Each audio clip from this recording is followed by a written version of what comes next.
Hey Bears, I'm Melissa Twitner. On this CTV, we examine where things stand in terms of prom fundraising, talk to Chrisman's Teacher of the Year, and look at the extra stress some of our teachers deal with daily. That and more next.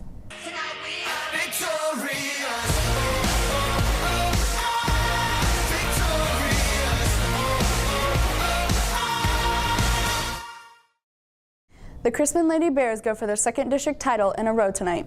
They beat Liberty North Tuesday night to advance to the championship game. They'll take on Liberty tonight at 6. The game takes place at Liberty North High School. The girls will look to do what the boys team could not, beat Liberty. The boys fell to the top-seeded Blue Jays last night in the semifinal round of districts. They beat Sherman for the second time this season on Monday to advance to last night's game. The Bears end the season 6-18. They won 3 more games than they did last year. This week, some seniors received their graduation announcement. A Jostens representative handed them out at lunch on Wednesday. If you didn't receive yours, the rep will return Monday. In addition to your announcements, you can also place a cap and gown order if you still need to do so. 5 weeks until prom. The annual event costs a lot of money to put on. This week, we take a look at the fundraising process and how much we need to raise. Prom comes at the end of the year, but prom fundraising starts at the beginning. Main Event and Barnes & Noble are just 2 of the fundraisers held recently. We started at the beginning of the year. We all got together and decided on some things that we would enjoy doing and things that other people would enjoy doing. A lot of them turn out to be just like restaurant nights, so we Google or we call the restaurant and ask if there's any way they can help us fundraise, and then we have to get it approved by Mr. McGee, and we have to choose a couple dates, and then we go from there and make posters and advertise. Fundraisers are decided by Ms. Neal, Ms. Harrison, or myself, or students who have good ideas. We just kind of track down what ideas they have and see what works. Prom costs a total of $12,000. Money generated from ticket sales, fundraisers, and money left over from last year covers a large part of that. But we still have to pay for things like a DJ and photo booth. We would like to at least have about $2,000 to pay for those extra items, and then it'd be nice if we left some money left for the junior class for next year so they wouldn't have to start from scratch. This year, senior class had money left over from last year, which helped bring your tickets down a little bit. Right now, students' tickets will tentatively cost $30, but the outcome of all the fundraisers can't affect that. They can help a lot because prom is very expensive, and I mean, we don't want to pay all of that out of our pockets, so we need a lot of fundraisers to get all that money to help us out. It just depends on how many people show up. Sometimes we can get $100 from a fundraiser and it doesn't really seem worth it, but then sometimes if enough people come and we advertise it well enough, we can get up to like $500. Students who put together the fundraisers say it's important for other students to attend. Prom is super expensive, and if students are taking part in the fundraisers, then other people will see that and they'll want to take part in it too, and the more people we have, the more money we can raise. Our prom wouldn't be funded if we weren't able to do these fundraisers. Our decorations, if we don't raise enough money, the first thing that's going to be cut is our decorations. We won't have enough money to pay for a DJ or the venue, so the more people that want to help support our fundraisers, the better our prom will be. Prom takes place in a little more than a month, April 8th at Arrowhead. The next prom fundraiser takes place Tuesday evening. It's a game night right here at Chrisman.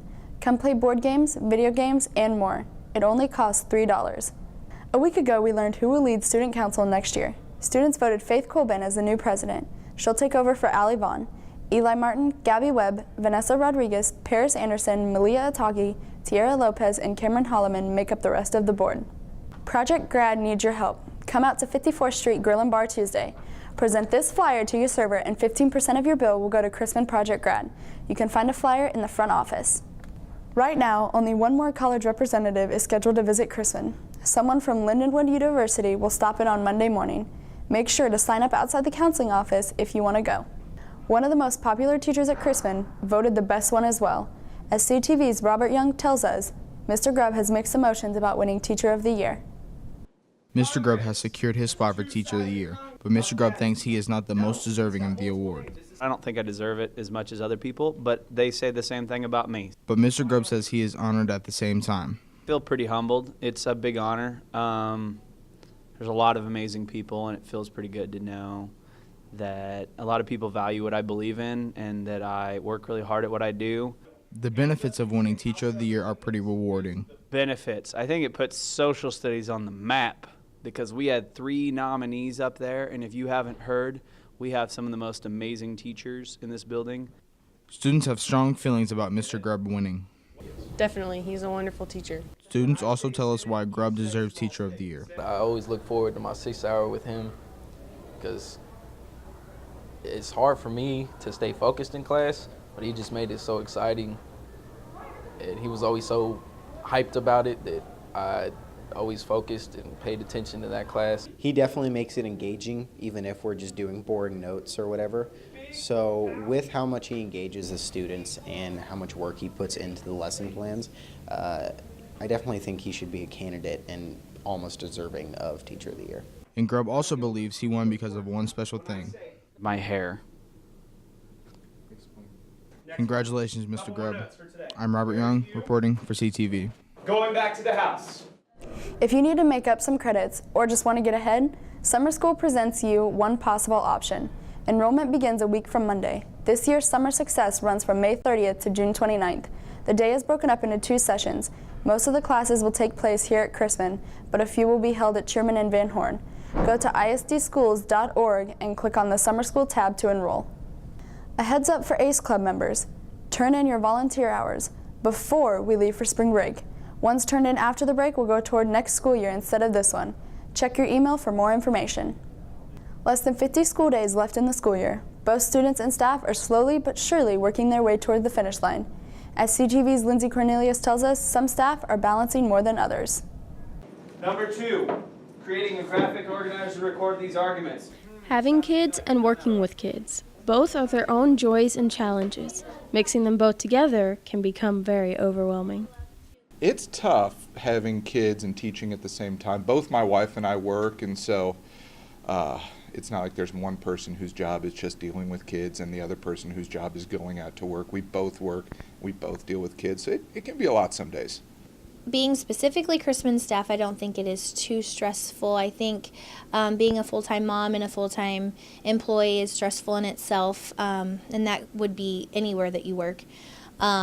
It is stressful just because it takes a while to learn how to balance the two. You have your justification on the back side of your paper. Most William Chrisman staff can maintain a well-balanced home life and their school life.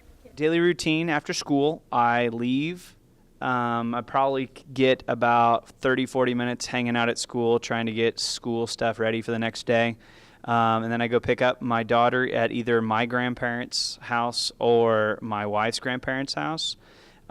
We get to hang out for about 30 minutes to an hour before her mom gets home, and then she has to get fed by mama. But it's a really cool bonding time for me, and so I get to see her when she wakes up from her afternoon nap, and we drive in the car ride, and it's just cute to see that little girl's face when I drive her home. So that's kind of our time, is that time in the afternoon, about 3:30 or 4 o'clock. So if you see me on the highway, and you better stay out of my way. After school hours, I pick up the kids. They've been going to daycare. I've got a almost 2-year-old and an almost 4-year-old, and so this is their first year in daycare.